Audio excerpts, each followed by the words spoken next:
आज हम ऐसे किसान नेता की बात कर रहे हैं जो किसानों के हित में हमेशा तत्पर रहते हैं। जी हाँ, हम बात कर रहे हैं भारतीय किसान यूनियन भानु के राष्ट्रीय अध्यक्ष श्रीमान भानु प्रताप सिंह जी की, जो किसानों के हित में हमेशा तत्पर रहते हैं, हमेशा खड़े रहते हैं और किसानों के हित में हमेशा अपनी आवाज़ बुलंद करते रहते हैं। ऐसे किसान नेता से हम आज आपको रूबरू कराते हैं। आज आप हमारे 8024 चैनल की तरफ से सभी को धन्यवाद, और आप देख रहे हैं हमारे साथ श्रीमान भानु प्रताप जी को। सर, आपका हमारे चैनल में बहुत बहुत स्वागत है। आपकी जय हो, आपका स्वागत है। हमारा स्वागत तो आपका भी स्वागत है। सर, हम बात कर रहे हैं आज किसानों के हित में, जो कि आप हमेशा किसानों के हित में लड़ते रहते हैं। और सबसे बड़ी बात यह है कि हम अपने दर्शकों को सबसे पहले ये चाहेंगे कि अपना जीवन परिचय दें। ऐसा है, हमारा नाम है भारतीय किसान यूनियन भानु संगठन का, और मेरा नाम है भानु प्रताप सिंह, राष्ट्रीय अध्यक्ष हूँ भारतीय किसान भानु का। वैसे तो पहले जीवन परिचय की बात हुई है कि जो हमारे सिसौली जिला मुजफ्फरनगर के रहने वाले थे चौधरी महेंद्र सिंह टिकैत, उनके साथ भी हमने राजीव गांधी प्रधानमंत्री से तब से काम किया था। लेकिन ब्रज के बिरज संत पूजनीय रमेश बाबा ने सन 11 में हमें राष्ट्रीय अध्यक्ष भारतीय किसान यूनियन भानु बनाकर वहीं हमारा कार्यालय बनाया है। और 11 में सन 1 मार्च सन 11 में और 1 मार्च सन 13 में कांग्रेस से जब मनमोहन सिंह प्रधानमंत्री थे तब भेजा था, ये लड़ने के किसानों का भला करो और इस देश का भला करो, यमुना को शुद्ध करो और गंगा को शुद्ध करो। इन सारी मांगों को लेकर हम गए थे, उनसे नहीं बनी थी बात। तब हमने 14 में भारतीय जनता पार्टी को समर्थन किया था और भारतीय जनता पार्टी की सरकार बनी। श्रीमान बाबूजी, जब से आपने भानु का जो गठन किया है, तब से आपको किन किन कठिनाइयों का सामना करना पड़ा है? ऐसा है, हम उन जो सामना करना पड़ा उनको कठिनाई नहीं मानते। अब भारतीय किसान भानु का संगठन पूरे देश में है, राष्ट्रीय लेवल के पदाधिकारी हैं, प्रदेशों के पदाधिकारी हैं, मंडलों के पदाधिकारी हैं, जिलों के, तहसील के, ब्लॉक के, गांव के और किसान। हमारे पास अब फोर्स और फौज की कोई कमी नहीं है, क्योंकि हम सच्चाई, ईमानदारी और त्याग, तपस्या, बलिदान की कहानी बन चुके हैं। लेकिन राजनेता मान के कोई नहीं देता है, सब झूठ बोलते हैं। जो वायदा किया था कांग्रेस ने 11 में और 13 में, वो नहीं निभाया। 14 में इनको समर्थन दिया। 14 में प्रधानमंत्री जी ने कहा था कि तुम्हारी मांग हम पूरी, यानी किसानों के सभी कर्जे माफ कर देंगे। इन्होंने प्रधानमंत्री बनते ही एक पैसा माफ नहीं किया, नोटबंदी और कर दी। नोटबंदी से किसानों के आलू फिक गए, किसान मर गया। ये ऐसी समस्याओं का समाधान करते करते करते करते इतने दिन हो गए, अब आते सर्वत्र वर्ग से अब आते हो गई है। अब हम अपनी दूसरी योजनाओं पर काम करेंगे। तो किसानों को अन्नदाता कहा जाता है, फिर भी आज उनकी दयनीय स्थिति बनी हुई है। तो हम श्रीमान बाबूजी से पूछते हैं कि ऐसी स्थिति में आप क्या करेंगे? किसानों का जो दयनीय स्थिति है उसको सुधारने के लिए आप क्या करेंगे? कहने को तो इस कृषि प्रधान भारत में किसानों को किसान भगवान भी कहा जाता है, किसान देवता भी कहा जाता है। लेकिन न तो किसान भगवान रहा, न किसान देवता रहा। किसान हो गया भिखारी। किसान लॉकडाउन में सब पोल खुल गई हैं। लॉकडाउन में जो किसानों के लड़के महाराष्ट्र, बंबई, गुजरात, दिल्ली जो गए थे अपना 2 पैसा कमाने के लिए, क्यों कि जो हम किसान नेता हम कहें वो करें तो 80% किसान और मजदूर खुशहाल हो जाएगा। हम ये चाहते थे कि किसान आयोग का गठन हो जाए। हमने पहले लड़ाई लड़ी थी तब स्वामीनाथन आयोग का गठन हुआ था। स्वामीनाथन ने जो भाव तय किए थे वो कांग्रेस ने नहीं माने थे, इसलिए हमें उम्मीद थी कि भाजपा की सरकार आ जाएगी तो ये बात मान ली जाएगी। तो अब हम कह रहे हैं किसान आयोग का गठन करो। किसान आयोग में किसान रहेंगे, किसान आयोग का अध्यक्ष भी किसान रहेगा, किसान आयोग भी फसलों के दाम तय करेगा तो घाटा नहीं पड़ेगा। किसान 72 साल की किसान विरोधी नीतियों के कारण किसान कर्जदार हो गया है। इसलिए प्रधानमंत्री जी सब कर्जों की घोषणा की, माफ कर दो। जैसे रात के 12 बजे नोटबंदी कर दी थी, तो ऐसे ही कर दो रात के 12 बजे के पूरे संपूर्ण भारत के किसानों के सभी कर्जे माफ। बाबूजी, देखा जाता है कि किसान की आवाज को दबा दिया जाता है। जैसे मैंने कल देखा कुंडला तहसील में बाजरे का समर्थन मूल्य 2150 रुपए है, लेकिन 1100 से 1200 के बीच में बिका। आप इसमें क्या कहना है? ऐसा है कि डकैती डालें पूंजीपति, उद्योगपति, बहुत बड़े व्यापारी, तो उन पे कोई जुर्माना नहीं है। और हम किसान गरीब यदि कुछ गलती कर दें तो हमारे लिए सारी कानून है। बात यह है कि 2100 भाव भी गवर्नमेंट ने रखा है। हम तो ये कहते हैं कि हमें दो अधिकार, तब हम लागत मूल्य और लाभांश सहित जब हम कीमत लगाएंगे तो ये खाद्यान्न है, इससे दुनिया बचेगी।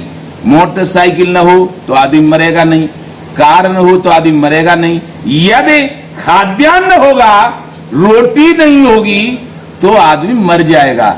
हम सबसे प्रमुख हैं, यानी उत्पादन क्षमता जो हमारी है वो सबसे देश में प्रमुखता रखती है। क्यों? कि वो प्राण बचाती है। प्राण बचाने वाले हम, इसलिए हमको कहा जाता था भगवान, इसलिए हमको कहा जाता था अन्नदाता। लेकिन हम पे दाम नहीं है। दाम क्यों नहीं है? कि हमको दाम मिला ही नहीं, कि हमारी मेहनत का दाम नहीं मिला।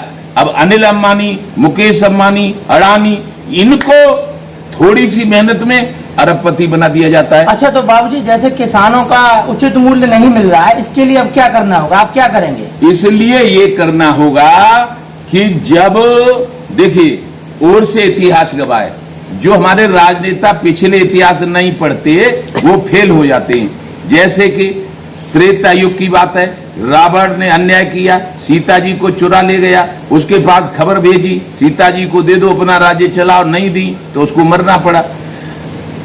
द्वापर युग में पांडवों को इतना परेशान किया शकुनी मामा ने, एक शकुनी मामा ने इतना परेशान कर डाला कि पांडवों को और दुर्योधन को चक्रवर्ती सम्राट बना दिया। बहुत मांग करी, कुछ नहीं तो 5 गांव ही दे दो, लेकिन 5 गांव नहीं दिए तो महाभारत हुआ। अंग्रेजों से कहा कि भारत छोड़ के चले जाओ, यहां तुमने क्यों बना लिया है, लेकिन उसमें भी बड़ा मरे लोग और आंदोलन हुए और उनको जाना पड़ा। यानी कमजोर जीतते हैं और जोरदार जो अन्यायी होते हैं वो हारते हैं। तो इसलिए पुराने इतिहासों को देखते हुए जब तक हम संग्राम नहीं करेंगे लोकतांत्रिक प्रणाली से, भारत का किसान मजदूर और भारत के किसानों के सभी संगठन और सभी सामाजिक संगठन एक बार दिल्ली के रामलीला मैदान में तूफान नहीं मचाएंगे, तब तक किसानों की मांग कोई नहीं मानेगा। कर्ज माफी के टोटके से क्या किसानों का जो संकट है, जो किसानों के ऊपर आपत्ति है, क्या वो हल हो सकती है? ऐसा है, कर्ज माफी किसी चीज की, किसी बीमारी की दवा होती है।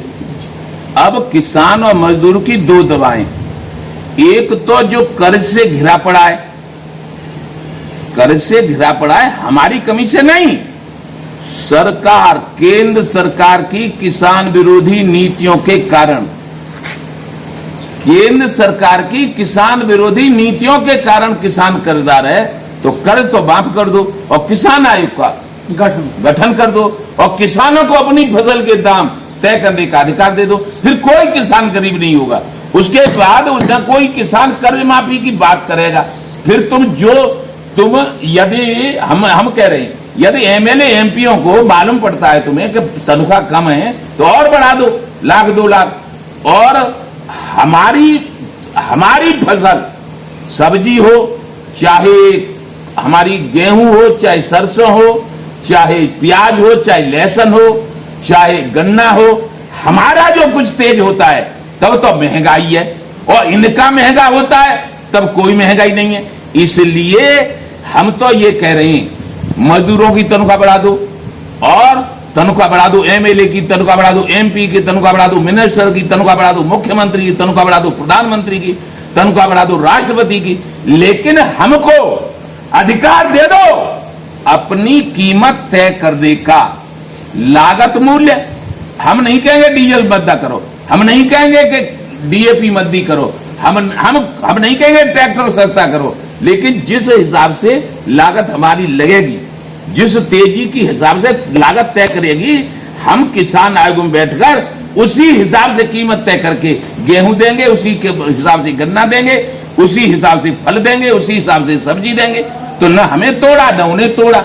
लेकिन यदि तुम हमारी चीज को एक रसोई बंद हो गई, फलाना बंद हो गया, धमाका बंद हो गया, यदि हमें नहीं बढ़ने दोगे तो ये हमारा कर्ज कभी जीवन में उतर नहीं सकता है। और 80% किसान मजदूरों को खुशहाल करके ही भारत को विश्व गुरु बनाया जा सकता है। जी, से अपनी मांगे हैं, जो किसानों के हित में जो मांगे हैं, वो मांगे पूरी करने के लिए आपने क्या कोई रणनीति बनाई है?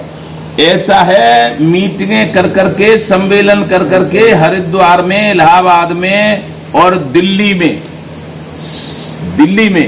माननीय प्रधानमंत्री को ज्ञापन भेजते रहे कि ये सारी मांग पत्र हमको सब मांग पत्र आपको बताते हैं। तो ये है किसान आयोग का गठन, किसान आयोग में किसान विरोधी नीतियों के कारण कर्जा है उसको माफ, 1 करोड़ रुपया किसान मर जाए तो मुआवजा, 2 करोड़ पुलिस मर जाए तो मुआवजा, 5 करोड़ हमारा जवान शहीद हो जाए जैसे अब हुए तो उनकी पत्नी को 5 करोड़ मुआवजा, और शौचालय जो बनाए जा रहे हैं वो पक्के टैंक बना के बनाए जाएं, और जो गौवंश बचाने के लिए योजना बनाई जा रही है वो उसका गौवंश इनसे गौशाला से नहीं बन रहा है, और ये बनेगा गौवंश बचेगा गौवंश का गोबर खरीदने से। तो 25 रुपए किलो गौवंश का गोबर खरीदे जाए। ये सारी मांग हमने प्रधानमंत्री को भेज दी है, लेकिन आज तक न तो प्रधानमंत्री जी ने बुलवाया बात करने को और न उसका कोई जवाब आया। तो अब क्या है, तुम तानाशाह हो गए हो, तो हम भी 80% किसान मजदूर लड़ने और मरने के लिए उतावले हो रहे हैं। इसलिए अब दिल्ली में एक आंदोलन होगा, महाभारत होगा। और पहले महाभारत में तो बाढ़ चलते थे, अब तो जनसंख्या किसान मजदूर की इकट्ठी करनी है और तूफान आ जाएगा किसान मजदूरों का और देश के दुकानदारों का जो परेशान है उन सबका। और ये होगा कि जैसे तूफान आ जाता है तो प्रधानमंत्री तूफान से बहुत डरते हैं मेरे ख्याल में, मेरे विचार में। क्यों कि अमित शाह गृह मंत्री और माननीय प्रधानमंत्री उन ममता बनर्जी को बहुत उल्टी सीधी कहते थे, और जैसे ही बंगाल में तूफान आया वैसे ही प्रधानमंत्री पहुंच गए।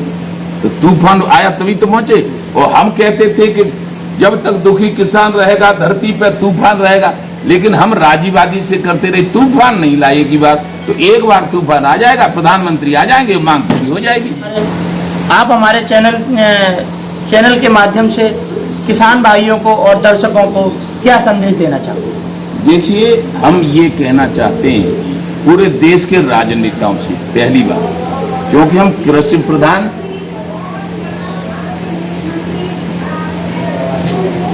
हम ये कहना चाहते हैं देश के सभी राजनेताओं से और सभी किसानों से कि झूठ मत बोलो। यदि ये राजनेता झूठ नहीं बोलते तो ये 72 साल नहीं बीतती। जैसे किसी की सरकार बनी, उन्हें हम ये करेंगे, फिर नहीं करी उन्होंने 5 साल, तो उन्हें रहना ही देना है। इन्होंने प्रधानमंत्री का हम कर्ज माफ करेंगे, 5 साल रहे, हमने की शायद न कर पाए हो, अब कर दें। तो अब भी इन्हीं का समर्थन किया, उत्तर प्रदेश में भी इनका किया। इन्होंने कहा था कर्जे माफ करेंगे लेकिन नहीं किए। कहते हम तो कर रहे हैं, 6000 दे रहे हैं। अरे 6000 क्यों दे रही हो? इतनी गिरी हुई पोजीशन इस किसान मजदूर की आपने क्यों मान ली है? 6000 से क्या होता है साल भर में? 6000 दोगे, 6000 दोगे, क्यों दोगे 6000? 1 रुपया मत दो, किसान आयोग का गठन कर दो, हमें अपनी फसलों के दाम तय करने का अधिकार दे दो। तो इसलिए राजनेताओं से और किसान मजदूरों से, किसान मजदूर तो तैयारी करें अपनी संगठन के मजबूत करने की, और सारे देश के किसान संगठनों से कह रहे हैं इकट्ठे हो जाओ, जिस दिन की तारीख तय हो उस दिन सारे किसान और सारे किसान संगठन दिल्ली के रामलीला मैदान में होनी चाहिए। और राजनेताओं से ये कह रहे हैं कि झूठ बोलना और बेईमानी करना बंद कर दो अब। क्यों कि एक स्वामीनाथन आयोग बना था, उस समय स्वामीनाथन ने 94 से 96 में 3000 रुपया कीमत उस समय गेहूं की रखी थी। सो प्रधानमंत्री जी ने, कांग्रेस के प्रधानमंत्री जी ने अलमारी खोल के अपने ऑफिस की उसमें रख के चाबी उसकी खो दी थी, यानी खुली नहीं वो आज तक। तो क्या करेंगे अब स्वामीनाथन?